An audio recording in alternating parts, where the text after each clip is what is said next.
El aire en el despacho de don Ricardo Valdepeña era espeso y olía a cuero viejo, a tabaco y a un poder tan absoluto que parecía sofocar. Sebastián Rojas, ahora bajo el nombre de Mateo Cruz, mantenía la vista fija en un punto de la pared de caoba, justo por encima del hombro del hombre que le había arrebatado todo. Llevaba 10 años imaginando ese momento, pero ninguna fantasía lo había preparado para la calma gélida que sentía, una quietud peligrosa que ocultaba un volcán de odio. Así que tienes experiencia con los caballos y conoces estas tierras como la palma de tu mano, dijo don Ricardo con una voz grave que retumbaba en el silencio. No era una pregunta, sino una afirmación. Su mirada, afilada y penetrante como la de un ave de rapiña, lo evaluaba desde el otro lado de un escritorio macizo, tan grande y oscuro como sus ambiciones. Nací y me crié en ellas, señor, respondió Sebastián, su voz deliberadamente humilde, la de un peón, no la del heredero que un día fue. Don Ricardo soltó una risa seca, un sonido carente de alegría. La tierra no olvida a sus hijos, pero a veces tiene formas crueles de purgar a los débiles. Hubo un hombre, un tal Rojas, que poseía parte de lo que ahora es mío. Un soñador. Creía que el honor alimentaba a las familias y que la justicia regaba los campos. Hizo una pausa, encendiendo un puro con parsimonia. Un necio. Su linaje se extinguió y su tierra prosperó bajo una mano firme. Mi mano. Que te sirva de lección, muchacho. En este mundo no sobrevive el más honorable, sino el más fuerte. Cada palabra era una daga que se hundía en la cicatriz del alma de Sebastián. Hablaba de su padre, deshonraba su memoria con la misma arrogancia con la que le había robado la vida. Sebastián sintió la sangre hervir, un impulso primario de abalanzarse sobre aquel hombre y borrar esa sonrisa satisfecha de su rostro. Pero apretó los puños con tal fuerza que las uñas se clavaron en sus palmas, el dolor agudo anclándolo a su propósito. Había regresado no para un estallido de violencia, sino para una demolición lenta, ladrillo por ladrillo, de todo lo que don Ricardo había construido. Levantó la vista, sus ojos oscuros eran un pozo de controlada furia, y asintió. Una lección valiosa, señor, la recordaré. El gancho estaba echado. El plan había comenzado. El fantasma de los Rojas ahora caminaba por los pasillos de su enemigo, esperando el momento perfecto para reclamar lo que era suyo. Una historia de venganza, destino y un amor imposible apenas comienza. Si no quieres perderte ni un segundo de este dramático viaje, suscríbete ahora a nuestro canal y activa las notificaciones. Acompáñanos a desvelar cada secreto. La memoria de Sebastián era un paisaje de contrastes. Antes de la sequía y la ruina, los campos de la hacienda Rojas eran un mar de trigo dorado que danzaba con el viento. Recordaba el olor a tierra húmeda por la mañana, las manos firmes y amables de su padre enseñándole a leer las nubes para predecir la lluvia, y el sonido de la risa de su madre, un eco que ni la peor de las tragedias había logrado silenciar del todo en su mente. Su padre, don Elías Rojas, era un hombre respetado, no por su riqueza que era modesta, sino por su palabra. Su honor era su mayor tesoro, y su amor por la tierra su única religión. La desgracia llegó con el agua. El río que había nutrido las tierras de los Rojas durante generaciones se convirtió en el epicentro de la codicia de don Ricardo Valdepeña, cuya propiedad colindaba con la suya. Valdepeña, un hombre que había llegado a la región con dinero de origen dudoso y una ambición sin límites, desvió el curso del río con una nueva presa, argumentando derechos de propiedad que solo existían en documentos falsificados. Elías Rojas luchó con la ley en la mano y la verdad de su lado, pero pronto descubrió que la justicia era una mercancía que él no podía permitirse. Los abogados de Valdepeña eran serpientes vestidas de seda, los jueces, marionetas que bailaban al son de sus monedas de oro. La primera cosecha se perdió por la falta de agua. La segunda, por una plaga que apareció de forma misteriosa. Una plaga que los jornaleros más viejos juraban que había sido sembrada en la noche. La ruina fue un veneno lento y metódico. Los amigos se alejaron, temerosos del poder de Valdepeña. Las deudas se acumularon como nubes de tormenta en el horizonte. Don Elías, un hombre que siempre había caminado con la cabeza alta, comenzó a encorvarse bajo el peso de la desesperación. Sebastián, entonces un muchacho de 18 años, observaba impotente cómo la luz en los ojos de su padre se extinguía. La noche del accidente, una tormenta feroz azotaba la región. Su padre había salido a caballo para revisar una cerca dañada, una tarea que había hecho cientos de veces. Nunca regresó. Lo encontraron al amanecer, al fondo de un barranco, el caballo con una pata rota a su lado. El informe oficial habló de un rayo que asustó al animal, una trágica fatalidad.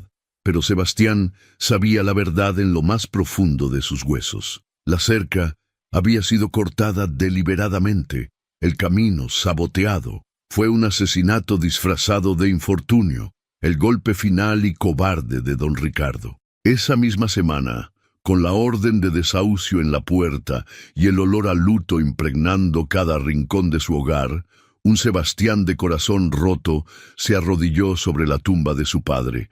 Con la tierra aún fresca bajo sus dedos, hizo un juramento silencioso. No descansaría hasta que Ricardo Valdepeña lo perdiera todo: su tierra, su fortuna, su nombre. Volvería, pero no como un Rojas, sino como una sombra, un peón en el tablero de juego de su enemigo, y desde dentro derribaría al rey. Ahora, 10 años después, caminaba por esos mismos campos como Mateo Cruz, el nuevo capataz. El sol de la tarde bañaba la tierra con una luz dorada, casi idéntica a la de sus recuerdos. Pero todo era diferente. La casa de su infancia, ahora la residencia secundaria de los capataces de Valdepeña, le pareció más pequeña. Los árboles que había trepado de niño parecían cansados. Y sobre todo, el aire ya no olía a hogar, sino a un objetivo: a venganza. Los primeros días de Sebastián como capataz fueron una extraña danza entre el pasado y el presente. Cada sendero que recorría a caballo, cada arroyo que vadeaba, cada sombra de roble bajo la que se detenía a beber agua, era un fantasma de su niñez. Pero la nostalgia era un lujo que no podía permitirse. Se sumergió en el trabajo con una eficiencia que silenció cualquier duda sobre su contratación. Sabía qué parcelas necesitaban más agua con solo mirar el color de la tierra, qué caballos estaban a punto de enfermar por el leve temblor de sus orejas, y cómo organizar a las cuadrillas para maximizar la jornada sin extenuar a los hombres. Su conocimiento era tan íntimo, tan innato, que parecía una extensión de la propia tierra. Los jornaleros, acostumbrados a capataces que dirigían a gritos y con látigo, empezaron a respetarlo en silencio. Mateo Cruz no levantaba la voz, pero su mirada bastaba, y don Ricardo, desde la distancia, veía solo los resultados, una productividad que no había visto en años. Estaba satisfecho. El peón estaba resultando ser una excelente inversión. La primera grieta en la armadura de su venganza apareció una tarde bochornosa cuando el sol caía a plomo y el aire vibraba con el canto de las cigarras. Sebastián supervisaba la reparación de una acequia cerca de las casas de los trabajadores cuando escuchó una voz áspera y cruel. Era Romualdo, el otro capataz, un hombre corpulento con cara de bulldog y la lealtad de un perro faldero hacia don Ricardo. Estaba amonestando a un joven trabajador, un muchacho llamado Lázaro, cuya esposa, pálida y visiblemente enferma, observaba desde el umbral de su humilde choza. «Tu mujer está enferma otra vez, Lázaro», ladraba Romualdo. «¿Crees que la caridad paga los jornales? Si no puedes trabajar las horas completas, quizá debería buscar a alguien cuya familia no sea una carga». «Es solo una fiebre, señor». Mañana estará mejor, suplicó el joven, la impotencia marcando su rostro. Necesito el trabajo. La necesidad no arregla las cercas, espetó Romualdo, dando un paso amenazante. Sebastián observaba desde la distancia, el corazón endurecido. Esta era la crueldad del mundo de Valdepeña, la misma que había aplastado a su familia. Era el combustible que necesitaba para su odio. Se preparó para intervenir, no por compasión, sino para socavar la autoridad de Romualdo. Pero antes de que pudiera moverse, una voz clara y firme cortó el aire tenso. «Romualdo, ¿es esa la manera en que mi padre le ha instruido que trate a su gente?» Todos se giraron. Detenida junto a un macizo de bugambillas, con un sencillo vestido de algodón blanco que parecía desafiar el polvo del camino, estaba Beatriz Valdepeña. Sebastián se había mantenido alejado de la casa principal, evitando deliberadamente cualquier encuentro con la hija del tirano. La imaginaba como una versión más joven y arrogante de su padre, pero la mujer que tenía delante no encajaba en ese molde. Había una serenidad en su postura y una tormenta de desaprobación en sus ojos grises. Romualdo se quitó el sombrero. Su bravuconería se desinfló visiblemente.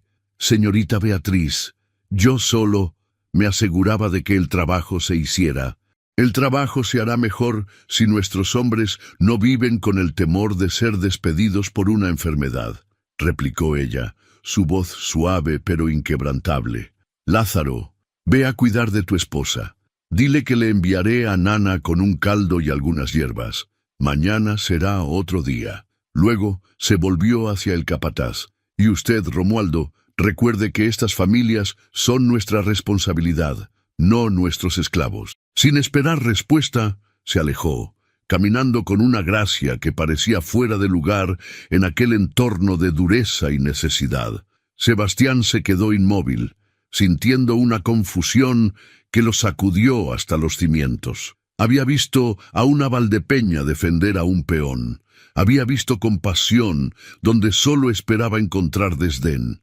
El mundo, que durante 10 años había sido un lienzo de blanco y negro, de víctimas y verdugos, de repente se tiñó con un matiz inesperado y desconcertante. Ella debió de sentir su mirada, porque se detuvo y se giró hacia él. Sus ojos se encontraron a través del calor polvoriento. Lo estudió por un momento, una leve curiosidad en su rostro. Sebastián, por primera vez en mucho tiempo, se sintió expuesto, como si esa mujer pudiera ver más allá del disfraz de Mateo Cruz, directamente al alma herida de Sebastián Rojas. Decidió acercarse a él. «¿Usted es Mateo Cruz, el nuevo capataz?» «Sí, señorita», respondió, su voz más ronca de lo que pretendía. «He oído hablar de usted.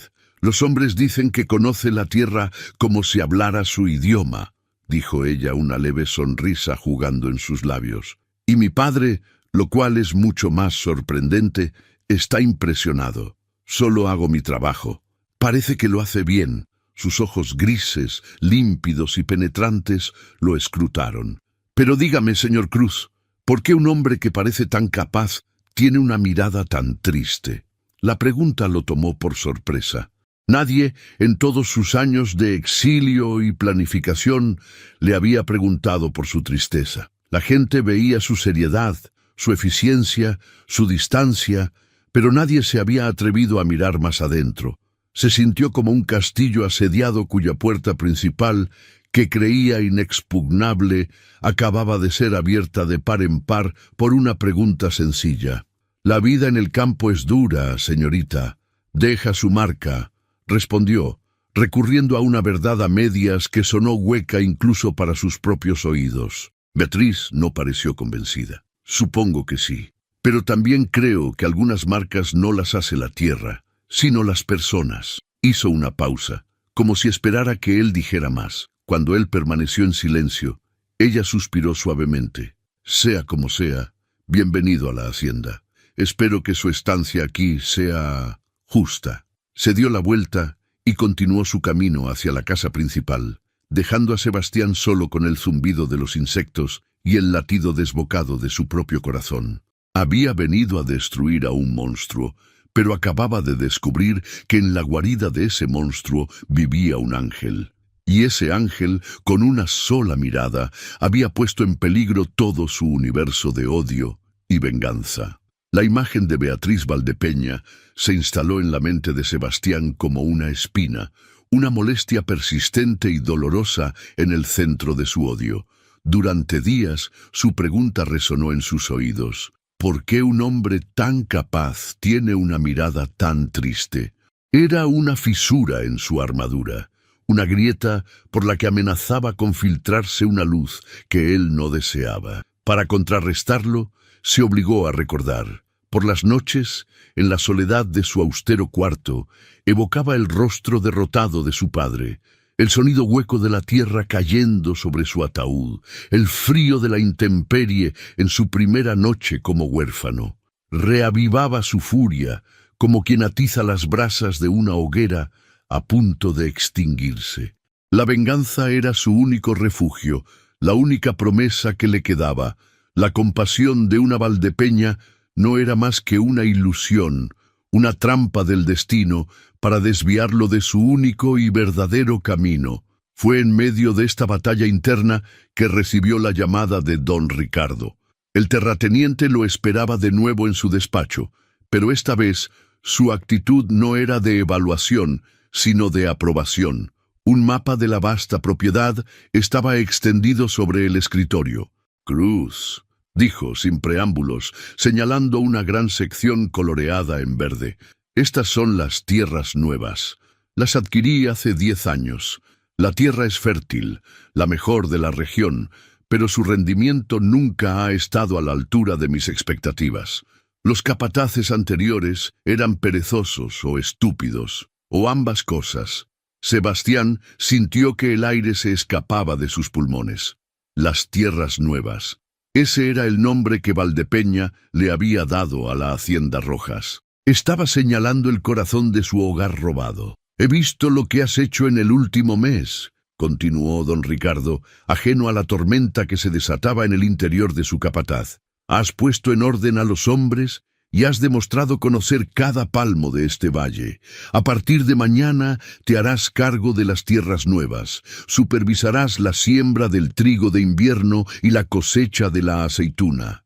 No quiero excusas, quiero resultados. Demuéstrame que mi confianza no ha sido un error». Era el momento que había estado esperando, la oportunidad perfecta. Desde esa posición tendría acceso a los graneros, a los sistemas de riego, a los libros de cuentas. Era el centro neurálgico del imperio de Valdepeña y ahora se lo estaba entregando en bandeja de plata. Sintió una oleada de triunfo salvaje, pero fue inmediatamente seguida por una punzada de dolor tan profunda que casi lo hizo tambalearse. Iba a dirigir la profanación de su propia herencia, a gestionar el legado de su familia para el asesino de su padre. «Será un honor, señor. No lo decepcionaré», respondió, su voz un eco hueco de la sumisión que su rol exigía. Esa tarde cabalgó solo hacia las tierras nuevas.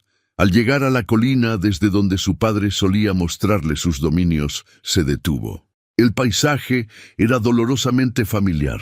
El viejo roble donde había grabado sus iniciales, el recodo del arroyo donde aprendió a pescar, la silueta distante de la capilla donde su familia rezaba cada domingo. Todo estaba igual, pero todo había cambiado. Ya no era su hogar, era la escena de un crimen. Y él, el hijo del hombre asesinado, volvía como el guardián de su asesino. El peso de la ironía era tan aplastante como el propio cielo. En los días siguientes, mientras se familiarizaba con su nuevo puesto, las visitas de Beatriz se hicieron más frecuentes. A ella siempre le había gustado esa parte de la finca. Tenía una belleza más salvaje, menos domesticada que las tierras que rodeaban la casa principal. A menudo aparecía a caballo, con el pretexto de ver los olivares o simplemente disfrutar del aire fresco. Una mañana lo encontró junto al viejo acueducto de piedra, una construcción que su bisabuelo había levantado y que él ahora revisaba en busca de fisuras. Mi madre decía que estas piedras susurraban historias, dijo Beatriz, deteniendo su yegua a su lado. Su presencia era como una brisa fresca en el calor de la mañana. Decía que si te quedabas quieto, podías oír el eco de todas las generaciones que bebieron de esta agua. Sebastián pasó los dedos por la superficie rugosa de una de las piedras, una que él mismo había ayudado a recolocar de niño. Las piedras no olvidan, señorita, dijo, más para sí mismo que para ella. Habla usted de la tierra con una pasión que va más allá de la de un simple capataz, Mateo, observó ella, sus ojos fijos en él. Habla como si la amara. Él se obligó a encogerse de hombros, a retroceder dentro de su coraza. Un buen trabajador debe respetar sus herramientas. La tierra es la más importante de todas. No es respeto lo que oigo en su voz, insistió ella suavemente. Es devoción. Casi parece que esta tierra le perteneciera en otra vida. El corazón de Sebastián dio un vuelco. Estaba demasiado cerca. Ella era demasiado perceptiva. Tenía que tener más cuidado, mantener la distancia. Pero mientras la miraba, con el sol filtrándose entre las hojas de los olivos e iluminando su rostro, sintió que la distancia se convertía en un abismo que, aterradoramente, no deseaba que existiera. Esa noche, bajo el manto de la oscuridad, Sebastián puso en marcha la primera pieza de su plan. Se dirigió al almacén principal de semillas, donde se guardaba el grano para la siembra de invierno. Con la pericia de quien conocía cada tabla suelta y cada gozne quejumbroso, entró sin ser visto.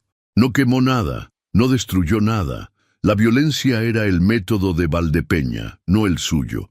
El suyo era la sutileza, la precisión de un cirujano. Alteró los libros de registro, inflando sutilmente las cantidades de grano que se habían destinado a las parcelas menores. Luego, con un saco, extrajo la cantidad exacta que correspondía a esa discrepancia y la escondió en una vieja bodega abandonada. El déficit no se notaría hasta dentro de semanas, en plena época de siembra, cuando el tiempo apremiara.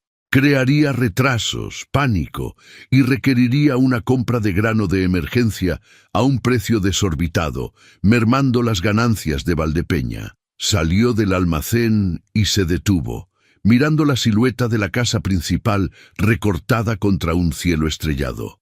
Acababa de asestar el primer golpe. La venganza estaba en marcha, pero la satisfacción que esperaba sentir era un sabor amargo, ceniciento. Porque en una de esas ventanas iluminadas probablemente dormía una mujer que hablaba de piedras, que susurran historias. Una mujer cuya bondad era la única y verdadera amenaza para su plan. Con el primer golpe asestado, Sebastián se movió con la paciencia de una araña tejiendo su tela.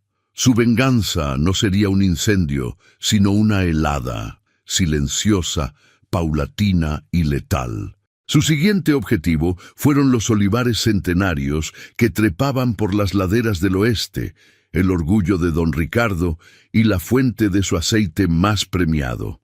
Sebastián, recordando las lecciones de su padre sobre los acuíferos subterráneos, identificó el punto exacto donde una pequeña desviación en un canal de riego secundario no mataría a los árboles, pero sí reduciría sutilmente el flujo de nutrientes.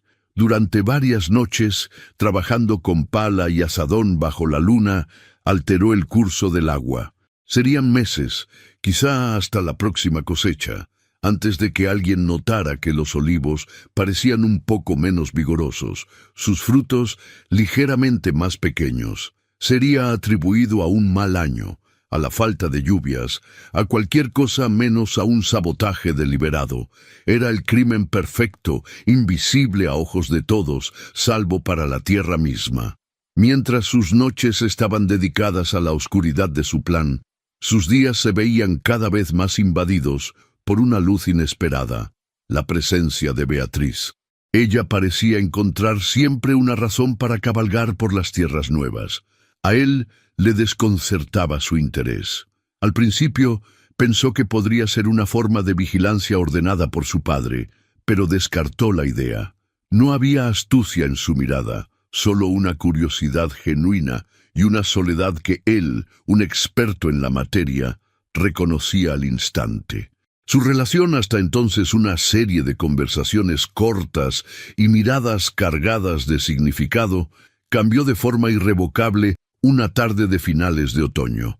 El cielo, que había amanecido despejado, se tornó de un gris plomizo en cuestión de minutos. Un viento gélido comenzó a azotar las copas de los árboles y el olor a ozono anunció la tormenta. Sebastián se apresuraba a asegurar el ganado en un corral de piedra cuando la vio a lo lejos, una figura solitaria a caballo, sorprendida por el aguacero en campo abierto.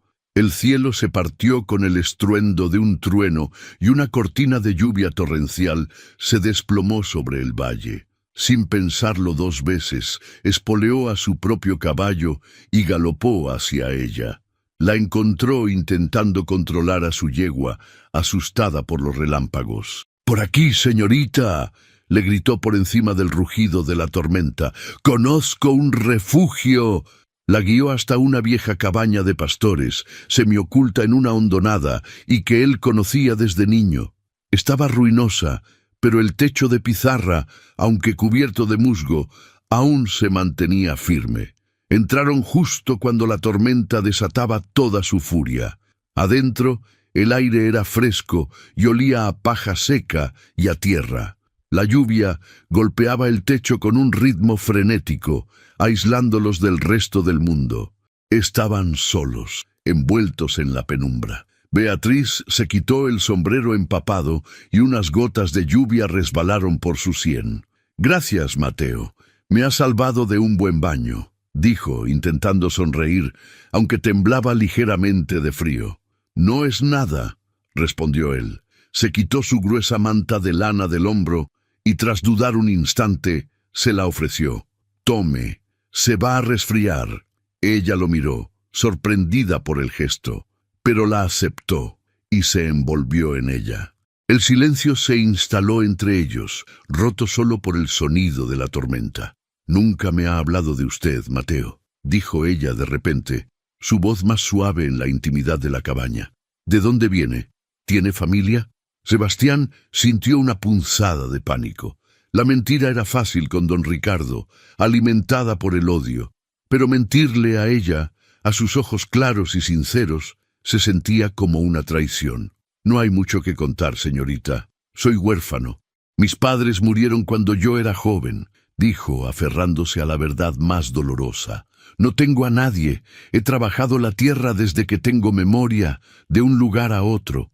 «Lo lamento mucho», susurró ella, y él supo que su compasión era genuina. «Yo, a veces me siento huérfana también». Sebastián frunció el ceño. «¿Su padre?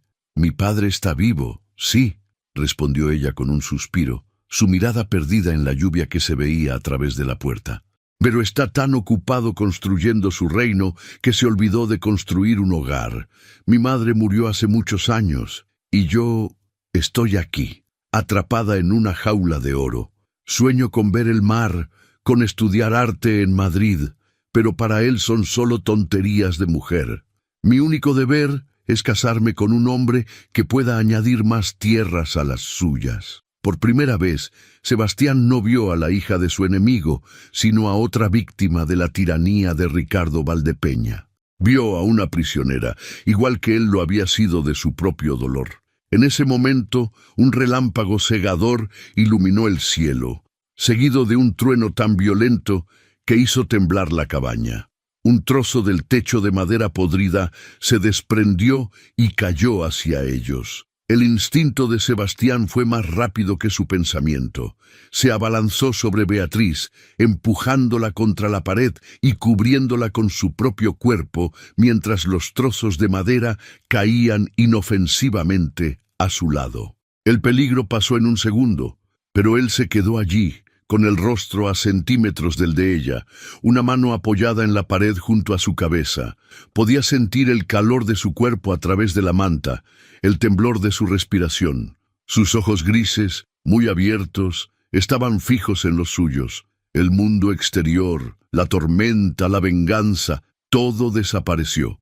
Solo existía el espacio minúsculo entre ellos, cargado de una electricidad más potente que la de la propia tormenta. Quería besarla. El deseo fue tan abrumador, tan puro y tan prohibido, que lo dejó sin aliento. Se apartó bruscamente, como si se hubiera quemado. «Disculpe, señorita, ¿está usted bien?» «Sí, estoy bien», tartamudeó ella, con las mejillas sonrojadas. La tormenta empezó a amainar tan rápido como había llegado. Los truenos se alejaron y la lluvia se convirtió en un goteo suave. El hechizo se rompió. Cuando salieron de la cabaña, el aire estaba limpio y olía a tierra mojada. Un tímido rayo de sol se abría paso entre las nubes. «Debo volver», dijo ella sin mirarlo directamente. «Mi padre se preocupará». Sebastián solo asintió, incapaz de hablar. La observó montar y alejarse, la manta de lana aún sobre sus hombros. Se quedó de pie, con el corazón martilleándole en el pecho, mucho después de que ella desapareciera. Acababa de proteger a la única persona que había jurado destruir indirectamente. Y en el proceso había descubierto que su plan, tan meticulosamente diseñado, había pasado por alto la única variable capaz de destruirlo todo: su propio corazón. Cuando Beatriz regresó a la casa principal con la manta de un jornalero sobre los hombros, el gesto no pasó desapercibido. En la rígida jerarquía de la hacienda, un mundo de distancias insalvables entre el patrón y el siervo, aquel trozo de lana era tan elocuente como una declaración. A la mañana siguiente, Sebastián sintió el cambio en el aire. Las miradas de los otros trabajadores ya no eran solo de respeto, sino que ahora contenían un matiz de curiosidad, de asombro, y en algunos, de advertencia. Los susurros lo seguían como su propia sombra, pequeños fragmentos de conversación que se apagaban cuando él se acercaba. La intimidad forzada por la tormenta se había convertido en un secreto a voces. Quien más disfrutó de este nuevo rumor fue Romualdo. El capataz, que ya veía a Mateo como un rival, ahora tenía un arma. La competencia profesional se había transformado en celos y en una oportunidad para desacreditar al advenedizo. Lo abordó un mediodía, cerca de los establos, con una sonrisa torcida que no llegaba a sus ojos pequeños y astutos. «Parece que te has adaptado bien, Cruz», dijo, su tono falsamente amigable. «Muy bien», diría yo. «No todos los capataces reciben atenciones tan personales de la casa principal». Sebastián no apartó la vista de la brida que estaba reparando. «¿Tiene algo que decir, Romualdo?» «Solo una advertencia amistosa. Algunos árboles crecen demasiado rápido y demasiado cerca del sol. Suelen ser los primeros que parte un rayo. La señorita Beatriz es delicada, y don Ricardo no es un hombre que aprecie las malas hierbas en su jardín. ¿Me entiendes? La amenaza era tan clara como el agua de un manantial». Romualdo no solo estaba celoso, se estaba posicionando como el guardián de la honra de los Valdepeña, un papel que sin duda usaría para ganar el favor de su patrón. Sebastián se limitó a clavarle una mirada fría. «Entiendo que tiene mucho tiempo libre para dedicarse a los chismes. Quizá debería usarlo para asegurarse de que sus hombres no le roban pienso del granero». Dejó a Romualdo con la palabra en la boca, pero sabía que acababa de ganarse un enemigo vigilante. Ahora cada uno de sus movimientos sería escrutado no solo por su propia paranoia, sino por los ojos maliciosos del otro capataz. Lejos de acobardarse por el incidente, Beatriz parecía haber tomado una decisión. El miedo y la timidez que habían marcado sus encuentros anteriores fueron reemplazados por una determinación silenciosa. Ya no esperaba encuentros casuales, los provocaba. Aparecía con la excusa de traerle un vaso de agua fresca en un día caluroso, o un libro de poesía que creía que le gustaría, o simplemente para pedirle consejo sobre un rosal enfermo en el jardín. Cada visita era un pequeño acto de rebelión, un desafío a las normas no escritas que los separaban. Una tarde, mientras él le mostraba cómo podar correctamente una rama seca, Ella lo detuvo, posando una mano sobre su brazo. El contacto fue breve, pero envió una descarga a través de Sebastián. «Mateo, tenemos que hablar de lo que pasó en la cabaña», dijo en voz baja, su mirada seria. «No pasó nada, señorita. Una tormenta, un techo en mal estado. Usted estaba a salvo. Es todo lo que importa». Intentó restar importancia al suceso, volver a la seguridad de su papel. «No me refiero a eso», insistió ella, retirando la mano pero sin apartar los ojos. «Me refiero al silencio que vino después, a cómo me miró. Había algo más que la tormenta en esa cabaña, y usted lo sabe». Él se sintió atrapado.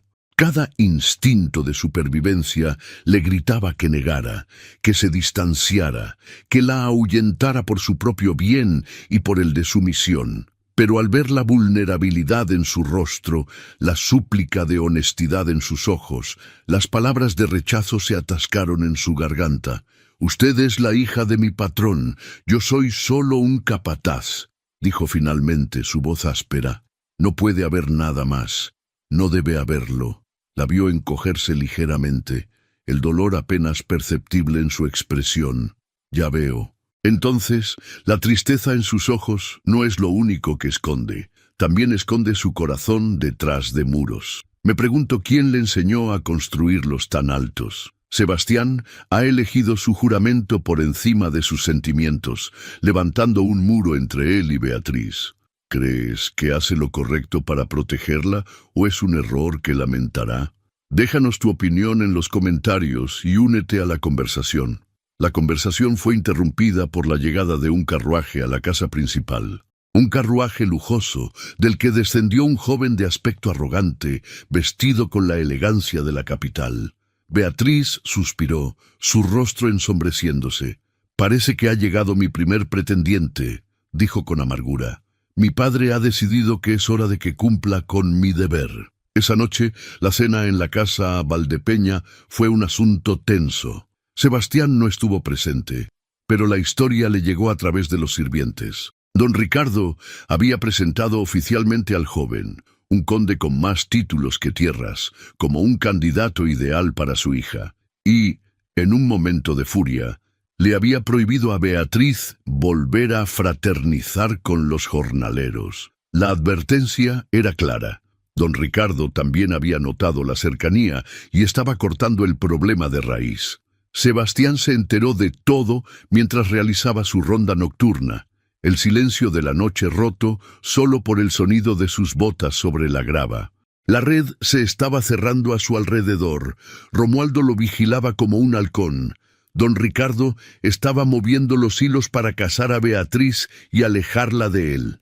Y la propia Beatriz, con su valiente inocencia, estaba derribando sus defensas, una por una, obligándolo a sentir cuando lo único que quería era odiar. Se detuvo y miró hacia la hacienda, una fortaleza de oscuridad y secretos. Había venido con un plan claro, un camino recto hacia la venganza. Pero ahora ese camino se había convertido en un laberinto. Cada paso que daba hacia la destrucción de Ricardo Valdepeña parecía alejarlo de la única cosa que, para su horror, estaba empezando a desear más que la propia justicia, la mujer que vivía dentro de los muros de su enemigo. El riesgo ya no era solo para su misión, ahora el riesgo era para su alma. La presencia del conde, don Álvaro de Gascón, se convirtió en una espina clavada en el costado de Sebastián. Era un hombre superficial, cuya conversación giraba en torno a las cacerías en sus lejanas tierras o los bailes de la corte en Madrid. Sebastián lo observaba desde la distancia, viendo cómo seguía a Beatriz por los jardines, cómo le hablaba con una familiaridad posesiva que le revolvía las entrañas. Veía la sonrisa forzada de Beatriz, la cortesía vacía en sus gestos y en sus ojos, una súplica silenciosa cada vez que se cruzaba con la mirada de su capataz. Este cortejo era una farsa orquestada por don Ricardo, una transacción comercial vestida de romance, y cada risa del conde, cada gesto galante, era un nuevo insulto que avivaba el fuego del odio de Sebastián hacia el hombre que trataba a su propia hija como una yegua de cría que exhibir. Pero pronto, las intrigas de la casa principal fueron eclipsadas por una amenaza mucho mayor, una que no distinguía entre ricos y pobres. El verano, que había sido caluroso, se tornó inclemente. Las lluvias cesaron por completo. El sol, día tras día, golpeaba la tierra con una furia implacable. El río, la arteria vital del valle, se redujo a un hilo de agua turbia. La tierra, antes húmeda y fértil, comenzó a agrietarse, abriendo heridas secas y polvorientas. Los pastos se volvieron amarillos y quebradizos, y las hojas de los trigales, recién sembrados, comenzaron a marchitarse. Una sequía, la peor que los ancianos del lugar podían recordar, había extendido su manto de muerte sobre la hacienda. El pánico se instaló lentamente. Don Ricardo, que se creía un rey en su dominio, se encontró luchando contra un enemigo al que no podía intimidar ni comprar. Su humor, siempre volátil, se tornó venenoso. Recorría los campos a caballo, gritando órdenes, maldiciendo a los capataces y amenazando a los jornaleros, como si su rabia pudiera invocar a las nubes. Toda su fortuna, todo su poder dependía de la tierra, y la tierra se estaba muriendo. Era la oportunidad perfecta para Sebastián. El sabotaje de las semillas, la desviación del riego, todo eso eran simples rasguños. La sequía era el golpe de gracia. Solo tenía que cruzarse de brazos y observar cómo el imperio de su enemigo se convertía en polvo. La venganza, después de tantos años, estaba al alcance de su mano. Sin embargo, no podía encontrar satisfacción en ello. Porque la sequía no solo afectaba a don Ricardo, afectaba a Lázaro, cuya esposa volvía a estar enferma, afectaba a las mujeres que hacían colas interminables en el pozo casi seco, afectaba a los niños, cuyos rostros se veían más delgados cada día, y sobre todo afectaba a Beatriz. Ella no se quedaba en la fresca penumbra de la casa principal. Recorría los campos marchitos con una cantimplora, ofreciendo agua a los trabajadores. Organizaba el reparto de las escasas provisiones. Sebastián la veía hablar con las familias, su rostro reflejando una angustia genuina, no por el dinero perdido, sino por el sufrimiento que la rodeaba. Una tarde, él la encontró de pie en medio de un campo de olivos, pasando la mano por una rama cuyas hojas se estaban acartuchando. Había lágrimas en sus ojos. «Se están muriendo», susurró ella, su voz rota. «Es como ver a un amigo agonizar. Mi padre solo ve cifras en sus libros de cuentas, pero yo veo la vida que se escapa». En ese momento, Sebastián se enfrentó a la verdadera naturaleza de su elección. Podía tener su venganza. Podía ver a Ricardo Valdepeña arrodillado sobre sus tierras muertas, y la justicia de su padre sería, en cierto modo, satisfecha, pero para ello tendría que observar impasible cómo la tierra que amaba se convertía en un desierto y cómo la mujer que había llegado a admirar se hundía en la desesperación junto a decenas de familias inocentes. El rostro de su padre acudió a su memoria, no el rostro derrotado del final, sino el hombre sonriente y honorable que le había enseñado a cuidar de la tierra y de su gente. ¿Qué clase de homenaje a su memoria sería una victoria construida sobre tanta miseria? La decisión se forjó en lo más profundo de su ser, una rendición que se sintió extrañamente como una victoria. Al día siguiente, solicitó una audiencia con un desesperado don Ricardo. «Señor», dijo, con una seguridad que hizo que el terrateniente lo mirara con atención. «Hay una vieja historia que mi abuelo solía contar, una leyenda sobre un manantial oculto en las colinas del norte, uno que se alimenta de las entrañas de la montaña y que nunca se seca. Los antiguos lo llamaban el ojo del agua». Don Ricardo lo miró con escepticismo. «¿Y me vienes ahora con cuentos de viejas?» «Es más que un cuento. Mi abuelo me llevó allí una vez, cuando yo era un niño. Es difícil de encontrar, pero sé que es real. Denme un grupo de hombres y lo encontraré». Desesperado, Don Ricardo accedió.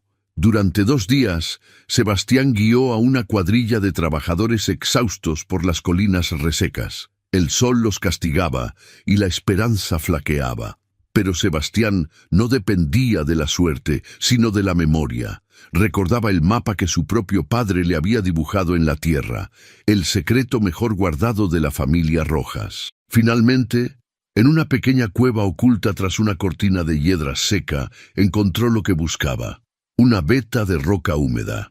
«¡Piquen aquí!», ordenó. Los picos golpearon la roca, primero con un sonido seco, luego más húmedo. De repente, uno de los picos atravesó la pared y un chorro de agua fresca y limpia brotó con fuerza, empapando al hombre que lo sostenía. Un grito de asombro se extendió entre la cuadrilla, seguido de una explosión de júbilo. Corrieron hacia el agua, bebiendo, salpicándose, riendo con un alivio que parecía casi sagrado. Habían encontrado el milagro. La noticia corrió por la hacienda como un reguero de pólvora. Mateo Cruz, el capataz silencioso, se había convertido en el salvador. Esa noche, mientras se construía a toda prisa un canal para llevar el agua a los campos, se improvisó una celebración. Los trabajadores cantaban y compartían el poco vino que quedaba. En medio de la alegría general, Beatriz se acercó a él. Sus ojos brillaban a la luz de las antorchas, y en ellos había una gratitud tan profunda que a Sebastián le costó sostenerle la mirada. «No sé cómo lo ha hecho Mateo», dijo ella, su voz llena de emoción, «pero no ha salvado solo la cosecha, nos ha salvado a todos, nos ha devuelto la esperanza». Extendió la mano y le tocó el brazo, un gesto sencillo pero cargado de un significado inmenso. En ese contacto, Sebastián sintió la confirmación de que había hecho lo correcto, pero también sintió el peso aterrador de su nueva realidad. Había salvado a su enemigo, se había convertido en un héroe para la gente a la que había venido a usar como peones, y había ganado la devoción incondicional de la única mujer que hacía que su venganza pareciera un objetivo vacío y miserable. Su plan estaba en ruinas, y sin embargo, por primera vez en 10 años no se sentía completamente solo. El milagro del ojo del agua alteró el delicado equilibrio de poder en la hacienda. Sebastián, el hombre que hasta entonces se había movido en las sombras, fue empujado bruscamente hacia la luz. Para los trabajadores, Mateo Cruz ya no era solo un capataz justo. Era una figura casi mítica, un hombre bendecido por la tierra, cuyo conocimiento ancestral los había salvado de la miseria.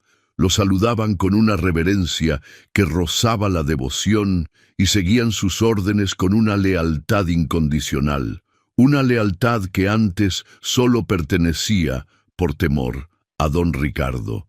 Este cambio no pasó desapercibido para el amo de la hacienda. Don Ricardo Valdepeña era un hombre que creía en la fuerza, el dinero y la astucia, no en las leyendas ni en los milagros. Unos días después del hallazgo del manantial, convocó a Sebastián a su despacho. El ambiente ya no era el de un patrón satisfecho, sino el de un depredador curioso. «El ojo del agua», dijo don Ricardo, sirviéndose una copa de coñac con mano firme. «Es fascinante. He vivido en este valle durante casi 20 años, he comprado y cartografiado cada palmo de tierra, y nunca oí hablar de él. Y de repente, un capataz recién llegado, un huérfano sin nombre, saca un milagro de debajo de una piedra. Es una coincidencia extraordinaria, ¿no te parece, Cruz?». La pregunta era una sonda, buscando una debilidad en su historia. Sebastián mantuvo la calma, su rostro una máscara de humilde sinceridad. «Como le dije, señor, era una historia que contaba mi abuelo. Un hombre de campo, lleno de supersticiones. Nunca le di crédito hasta que la desesperación me obligó a recordar sus palabras. Supongo que tuve suerte». «¿Suerte?», repitió don Ricardo, probando el coñac, sus ojos fijos en Sebastián por encima del borde de la copa. «La suerte es el nombre que los necios le dan al diseño ajeno. Tu suerte me ha ahorrado una fortuna, y por eso te estoy agradecido. Pero que te quede claro, No me gustan los hombres con demasiada suerte. Siguen siendo impredecibles. Y a mí no me gusta lo impredecible. Puedes retirarte. Sebastián salió del despacho sintiendo un escalofrío. No se había tragado el cuento. La gratitud de Valdepeña era una fina capa de barniz sobre una madera de profunda desconfianza. Había ganado tiempo y estatus, pero también había colocado un foco de atención directamente sobre su cabeza. Mientras tanto, la heroicidad de Mateo tuvo un efecto secundario que don Ricardo no había previsto. Envalentonó a Beatriz. El conde Álvaro, que había soportado la crisis de la sequía con el aburrimiento de un espectador en una obra de teatro provinciana, cometió el error de mostrar su desdén. Francamente, querida Beatriz, no entiendo tanto drama por un poco de polvo y unos cuantos campesinos sudorosos, comentó una tarde mientras paseaban por el jardín recién regado. En Madrid tenemos entretenimientos más civilizados. Esa fue la última gota. Beatriz se detuvo y lo enfrentó, su habitual gentileza reemplazada por un acero frío. Conde, lo que usted llama drama es la vida de estas personas. Lo que llama polvo es la tierra que nos alimenta. Y los campesinos sudorosos, como usted dice, acaban de demostrar más nobleza y coraje que muchos hombres que visten seda y portan títulos. Usted y yo no tenemos nada en común. Le ruego que le comunique a mi padre que nuestro cortejo ha terminado. La humillación del conde fue tan grande que abandonó la hacienda esa misma tarde. Don Ricardo, furioso por la rebelión de su hija, la confrontó en la biblioteca. Las voces airadas llegaron hasta los oídos de los sirvientes. Don Ricardo culpó a la influencia del milagroso capataz por llenar la cabeza de su hija de ideas románticas y estúpidas. La brecha entre padre e hija se había ensanchado hasta convertirse en un abismo. Unos días después de la partida del conde, reinaba una paz tensa. Una noche, Sebastián estaba supervisando los últimos retoques del nuevo canal principal, cuyo murmullo constante era ahora la banda sonora de la hacienda. La luna llena bañaba el paisaje con una luz plateada. «Es el sonido más hermoso del mundo, ¿verdad?», dijo una voz suave a su espalda. Beatriz estaba allí, sola, envuelta en un chal. Se acercó y se detuvo a su lado, mirando el agua que fluía, símbolo de la vida que él había devuelto. «El sonido de la esperanza», corrigió él en voz baja. «Mi esperanza», dijo ella girándose para mirarlo. Sus ojos reflejaban la luz de la luna. «Lo que hizo, ningún hombre que yo haya conocido lo habría hecho. Mi padre lo habría dejado todo morir por orgullo. El conde se habría quejado por el calor. Pero usted escuchó a la tierra. Se acercó un paso más, eliminando la distancia que su estatus les imponía. Ya no quiero llamarlo Mateo. Quiero saber su nombre, el verdadero». El corazón de Sebastián se detuvo. La pregunta que tanto había temido, formulada en la quietud de la noche bajo la mirada de la luna. Negárselo sería una crueldad. Decírselo sería el fin. En lugar de palabras, sus acciones hablaron por él. Lentamente, como un hombre que se mueve en un sueño, levantó una mano y apartó un mechón de pelo que el viento había colocado en la mejilla de ella. Su piel era suave, más suave de lo que había imaginado. Ella no se apartó. Al contrario, se inclinó ligeramente hacia su contacto. Y entonces el juramento de 10 años, el odio que había sido su única compañía, el plan que era su única razón de ser, todo se hizo añicos. Se inclinó y la besó. Fue un beso de una ternura desesperada, el encuentro de dos soledades que por fin encontraban refugio. Para Beatriz fue la confirmación de todo lo que había intuido en él. La pasión, la bondad, el dolor profundo que se escondía tras sus muros. Para Sebastián fue una rendición, la abdicación a una década de oscuridad por un instante de luz. Fue traicionar a su padre, a su memoria, a su juramento, y sin embargo se sintió como la primera verdad que había vivido en 10 años. Se separaron, sin aliento. sus frentes apoyadas la una en la otra. El mundo se había reducido a ellos dos y al murmullo del agua, pero no estaban solos. Oculto entre la densa sombra de un grupo de álamos, a menos de 50 metros de distancia, Romualdo observaba. Había estado siguiendo a Mateo, alimentado por la sospecha y los celos, y acababa de encontrar lo que buscaba. Vio el beso, la prueba irrefutable de la traición, del escándalo. Una sonrisa lenta y maliciosa se dibujó en su rostro. Ya no eran rumores, era un hecho. Tenía a Mateo Cruz en la palma de su mano. Con un sigilo que no parecía propio de su corpulencia, se dio la vuelta y se encaminó hacia la casa principal. La noche, que para dos amantes acababa de empezar, para él ya era un triunfo. Romualdo no corrió hacia la casa principal de inmediato. Saboreó su triunfo en la oscuridad, dejando que la ponzoña de su descubrimiento se concentrara. No era un simple chismoso, se consideraba un estratega. Sabía que irrumpir en los aposentos de don Ricardo a deshoras con una acusación tan grave podía ser contraproducente. Necesitaba presentar su información no como un golpe de suerte, sino como el resultado de una vigilancia leal. Debía pintar a Mateo Cruz no solo como un amante furtivo, sino como una amenaza calculada para la casa Valdepeña, y asimismo como su único y fiel protector. Decidió esperar a la mañana siguiente, cuando la furia de don Ricardo por la partida del conde aún estuviera fresca. Pidió una audiencia privada, adoptando una expresión de grave preocupación.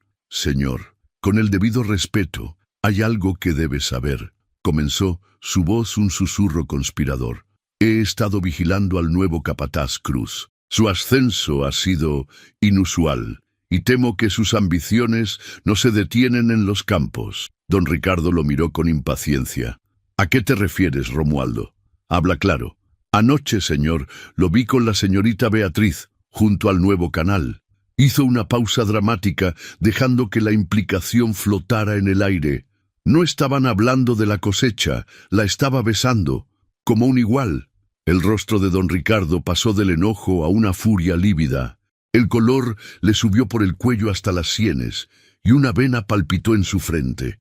Se levantó de su silla con tal violencia que ésta se tambaleó. «Un peón se atreve a poner sus manos sucias sobre mi hija». Su voz era un gruñido bajo y peligroso. «Delante de mis narices, en mi propia tierra. Parece un hombre que sabe lo que quiere y cómo conseguirlo, señor», añadió Romualdo, avivando las llamas. «Primero se gana a los hombres, luego encuentra el agua que nadie más pudo encontrar, y ahora se gana el favor de la heredera. No parece la obra de un simple huérfano». La semilla de la sospecha, ya plantada en la mente de don Ricardo, comenzó a germinar de forma monstruosa. La suerte, la coincidencia, el conocimiento, todo apuntaba a algo más. «Quiero que lo traigas aquí, ahora mismo», ordenó. «Señor, si me permite, un escándalo no nos conviene», dijo Romualdo astutamente.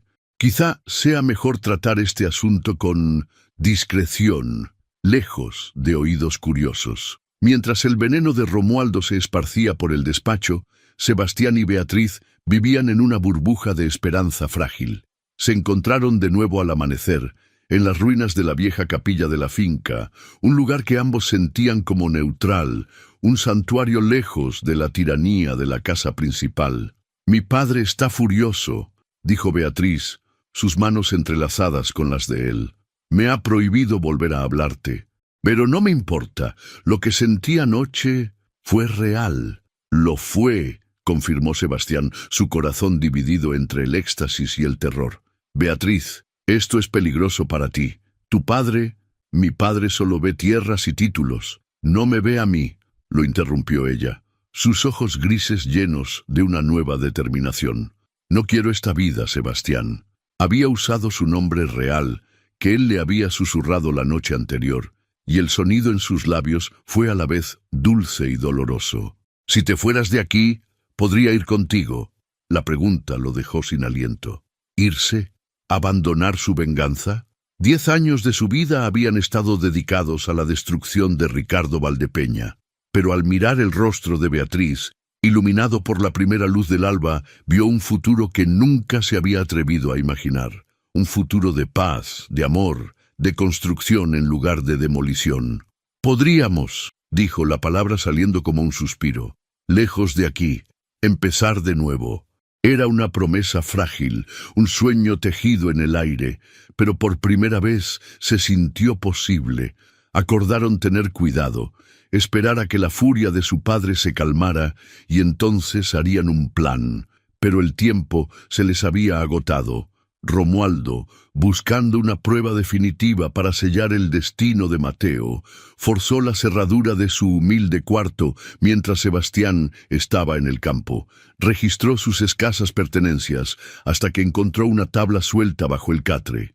Debajo, envuelto en un paño de lino, había un pequeño relicario de plata, ennegrecido por el tiempo. Lo abrió. Dentro había 2 diminutos retratos. Un hombre de mirada amable y una mujer de sonrisa triste. Y en el reverso, grabado con una caligrafía elegante, el escudo de la familia Rojas. Romualdo regresó al despacho de don Ricardo justo cuando éste planeaba cómo castigar al insolente capataz. Sin decir una palabra, le entregó el relicario. Don Ricardo lo abrió. El aire pareció helarse en la habitación.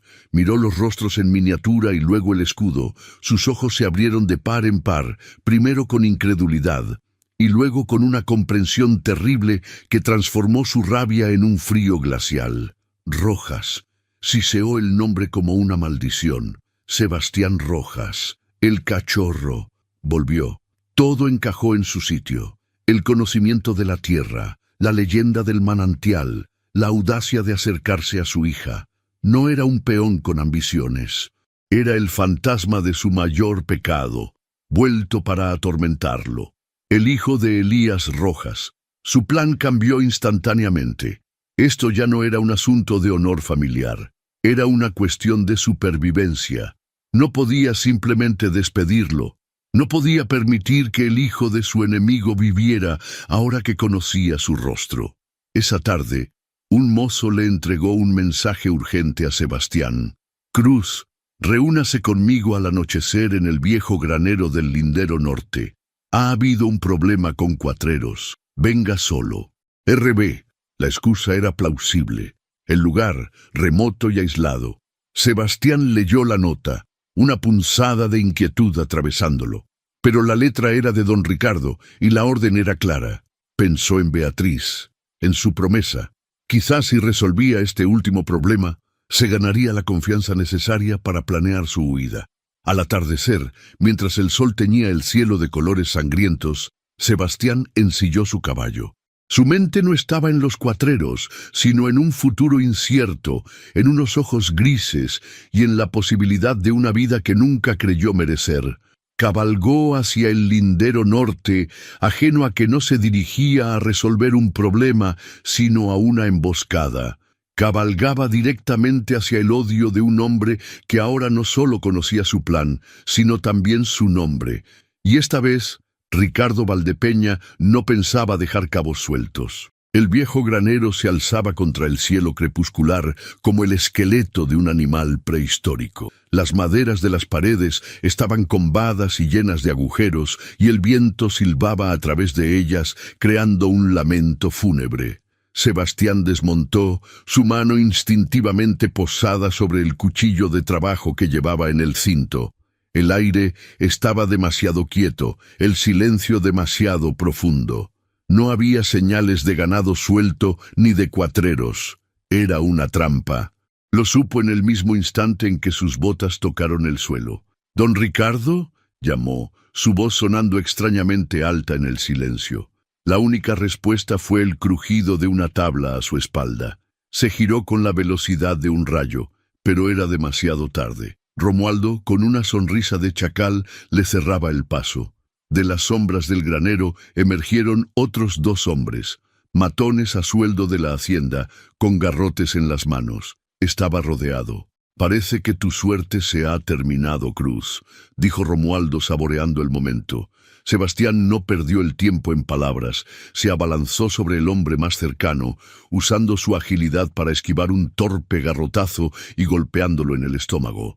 Pero eran demasiados. Mientras forcejeaba con uno, otro lo golpeó por la espalda en las rodillas, haciéndolo caer. Sintió un dolor agudo en la cabeza y el sabor metálico de la sangre en la boca. Lo sujetaron, forzándolo a arrodillarse sobre la tierra polvorienta. De la oscuridad del granero surgió una figura.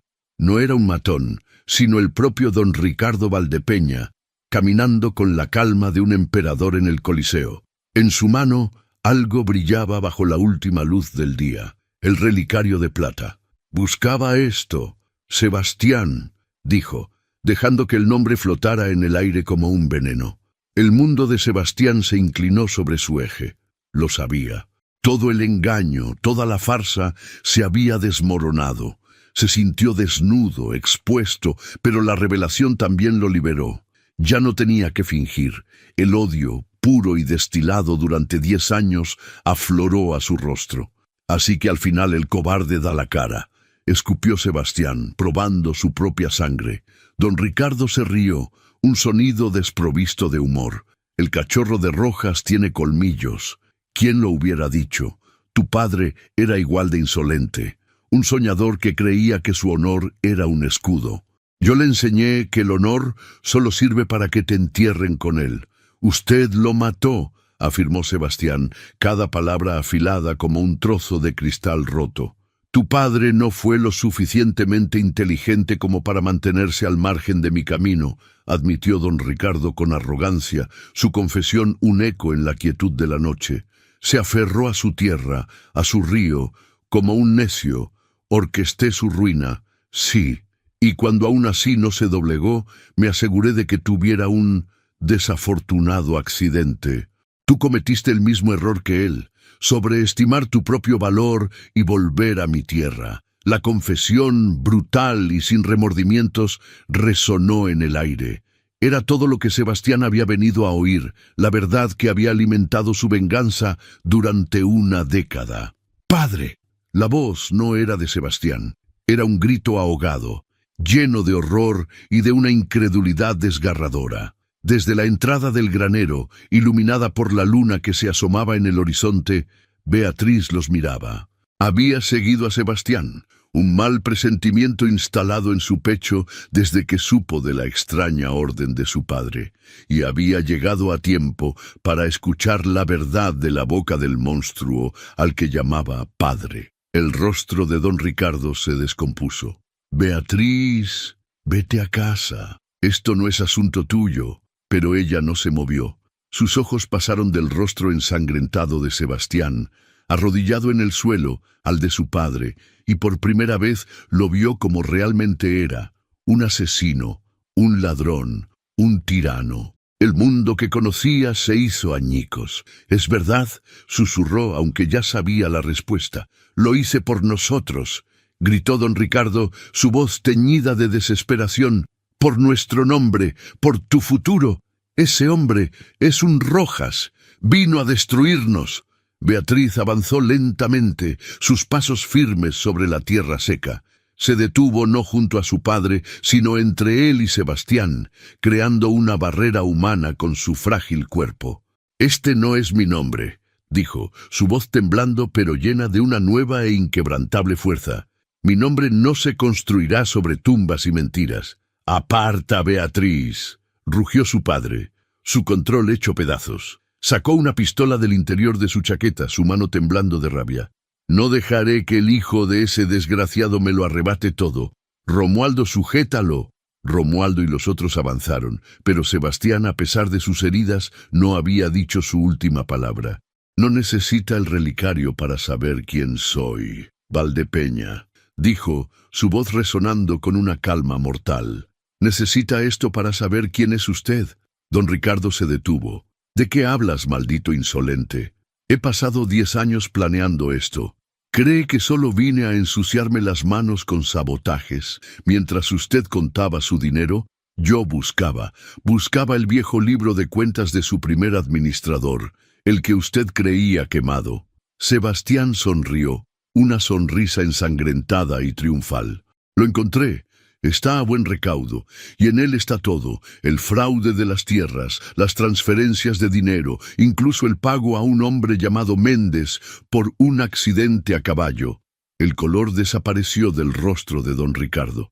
La pistola pareció pesarle más en la mano. «Si muero esta noche», continuó Sebastián, sellando su destino, «he dejado instrucciones. Antes del amanecer, una copia de ese libro estará en manos del corregidor, del periódico de la capital y de cada terrateniente de este valle. Su nombre, don Ricardo, el nombre por el que mató, no valdrá ni el polvo que pisamos. Será sinónimo de asesino y ladrón por generaciones, el jaque mate. No era una amenaza de violencia, sino de algo mucho peor, la aniquilación total de su legado. Su poder no residía en los matones ni en las pistolas, sino en su reputación, en el miedo y el respeto que imponía. Sebastián le estaba arrebatando eso, arma por arma, sin necesidad de un solo disparo. Don Ricardo miró a su alrededor. Romualdo y sus hombres, que antes solo veían a un peón arrodillado, ahora veían al hombre que sostenía la soga al cuello de su patrón. La lealtad comprada con dinero se evapora ante la certeza de la ruina. Dudaron. El terrateniente bajó el arma lentamente. El fuego de su furia se había extinguido, dejando solo las cenizas de la derrota. Miró a su hija, que lo observaba con una mezcla de horror y piedad. Miró a Sebastián, el fantasma de su pasado, que se había convertido en el arquitecto de su fin. En ese instante, en el silencio del viejo granero, Ricardo Valdepeña, el hombre que lo había tenido todo, lo perdió todo. El silencio que siguió a la revelación de Sebastián fue más pesado que cualquier grito o disparo. El poder de don Ricardo Valdepeña, un coloso construido sobre el miedo, se derrumbó sobre sí mismo sin hacer ruido. Romualdo y sus hombres, al comprender que el hombre al que servían ya no era rey, sino un fantasma, retrocedieron lentamente hacia las sombras de las que habían salido.